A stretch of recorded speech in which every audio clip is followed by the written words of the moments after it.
Alors, pourquoi faire? C'est une pièce de Marilyn Mattei et c'est une dystopie.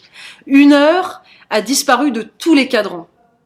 Et cette heure qui a disparu va déstabiliser complètement une famille, c'est-à-dire le père, la mère et le fils. Le fils, lui, il va décider de s'absenter du monde, de se retirer dans sa chambre, de ne plus rien faire.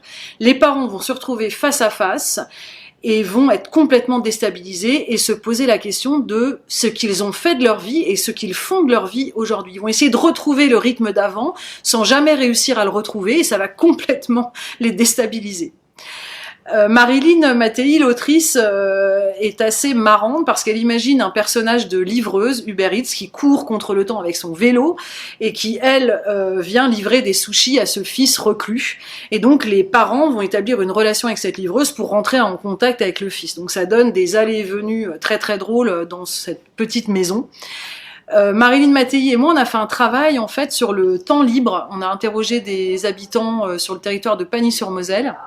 On leur a demandé s'ils avaient du temps libre, ce qu'ils en faisaient, s'ils s'en octroyaient, si ce temps libre était forcément un temps de consommation.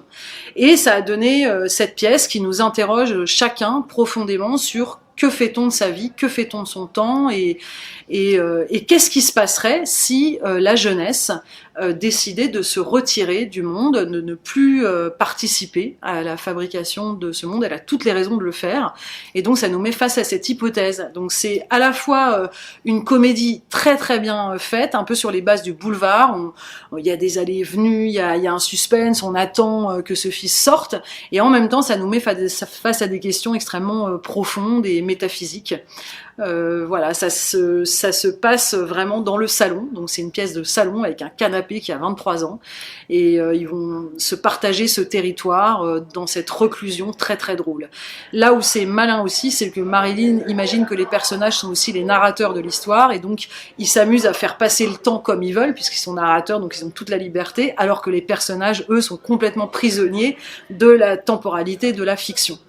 Voilà, j'en dis pas plus sur l'espace parce qu'il y a la scénographie a quelque chose de troublant dans la perception qu'on en a, mais ça je vous laisse venir voir le spectacle, qu'on sera très heureux de vous présenter puisque je joue également dans le spectacle aux côtés d'Assam Gansi et de Amandine Audinon, donc avec grand plaisir pour vous retrouver bientôt au BMK.